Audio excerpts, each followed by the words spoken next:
At the first light of dawn, the mist part to reveal secrets buried deep in the land. We begin our journey at Afikpo, where archaeological sites whisper stories of ancient hands shaping the earth. Here, pottery adorned with yam motifs and tools for cultivation lie preserved beneath centuries of soil, silent witnesses to rituals that began over 5,000 years ago.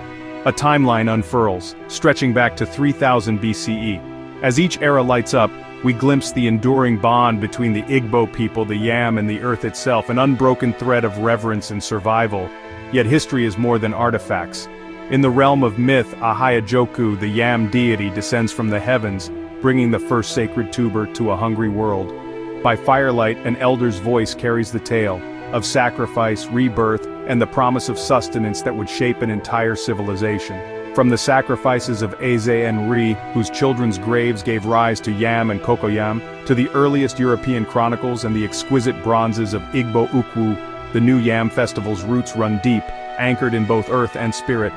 Through centuries of change, colonization, war, migration, the festival endures.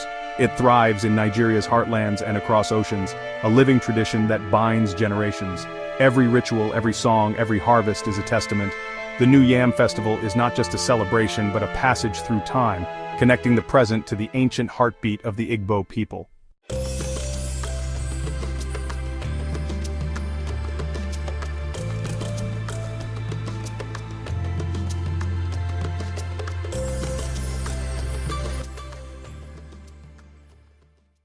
For thousands of years, the Igbo people of southeastern Nigeria have celebrated the new Yam Festival, Iri, marking the end of the growing season and the beginning of the harvest. This is not merely a harvest celebration but a profound spiritual communion between the living, the ancestors, and the gods, who govern the forces of nature. At the village edge, towering yam barns stand sentinel. Inside, hundreds of yams hang, perfectly preserved. Elders select only the most perfect specimens for the ceremony. A shrine to Ani, the earth goddess, takes shape. Preparations for the festival begin days in advance. The timing is determined through careful divination by traditional priests who consult the oracle to ensure the celebration occurs at the most auspicious moment, when the yams have fully matured and the ancestors are ready to receive offerings. Ani, our mother, we cleanse your land. Ancestors who walked before us, we honor your paths.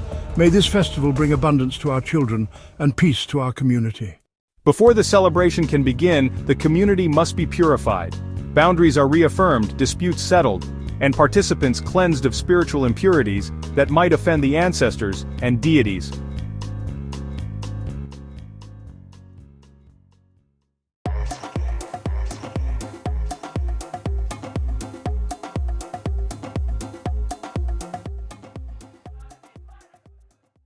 The festival officially begins at first light with the calling of the moon, a specialized flute sequence that invites both celestial bodies and ancestral spirits to witness the celebration. Each instrument must enter the ceremonial soundscape in precise order, creating harmony between the physical and spiritual realms.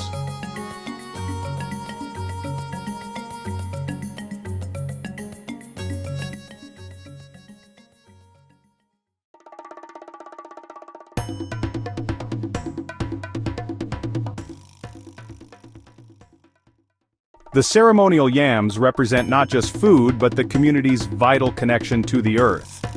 Each yam carries the essence of Ahiajoku, the yam deity, who according to ancient legend sacrificed himself so that humans might have this life-sustaining food.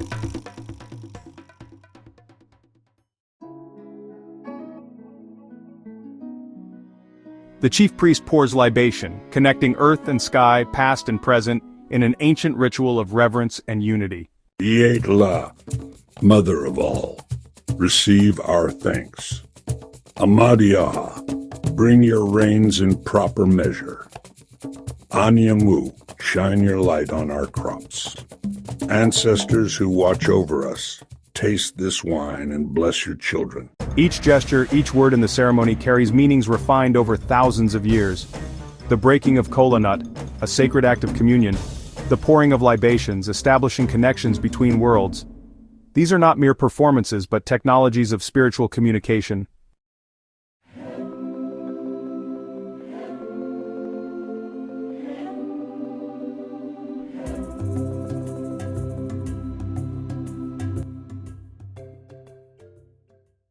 The cutting of the first yam, Iwaji, is the ceremonial climax, performed precisely at noon when the sun's power is greatest.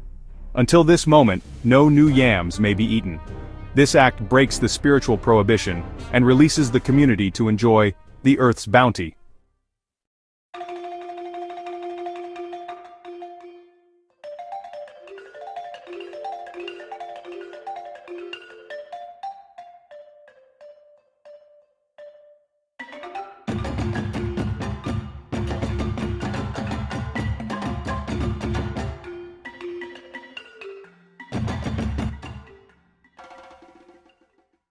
The communal feast reinforces social bonds and hierarchies.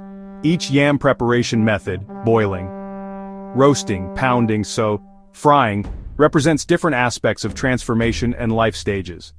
The sharing of food connects everyone, to the land and to each other.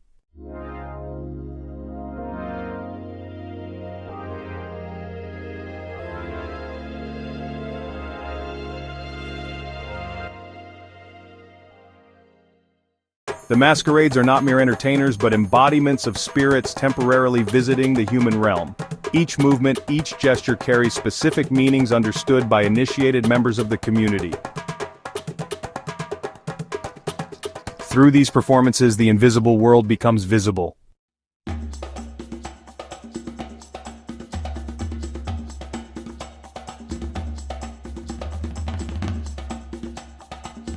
Long ago, Ahiajoku, the yam spirit, saw the hunger of our people. He decided to gift us the yam, teaching us how to cultivate this precious food.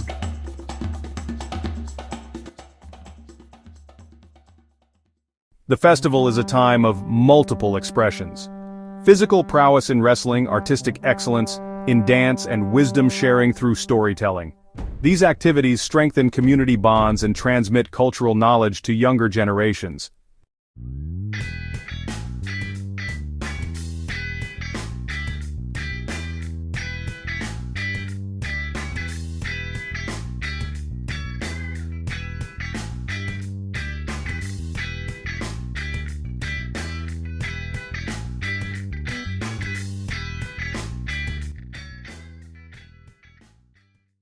As darkness falls, the festival enters its most spiritually potent phase. The boundaries between worlds grow thinner, allowing for deeper communion with ancestral presences.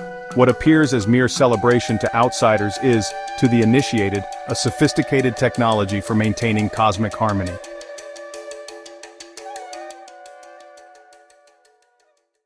As a new day dawns, the village begins to return to its normal rhythm. Elders gather to discuss the festival's success, interpreting various occurrences as signs for the coming year.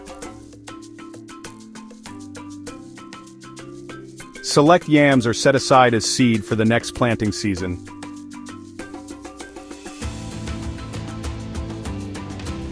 The village square is cleaned and people return to their compounds, carrying the spiritual renewal of the festival into the new agricultural cycle.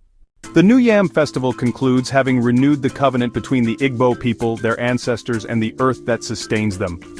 But its essence continues throughout the year, in the yams preserved for planting, in the stories told to children, and in the spiritual harmony restored to the community. This ancient celebration, dating back millennia, continues to adapt and thrive, a living testament to the resilience and wisdom of Igbo culture.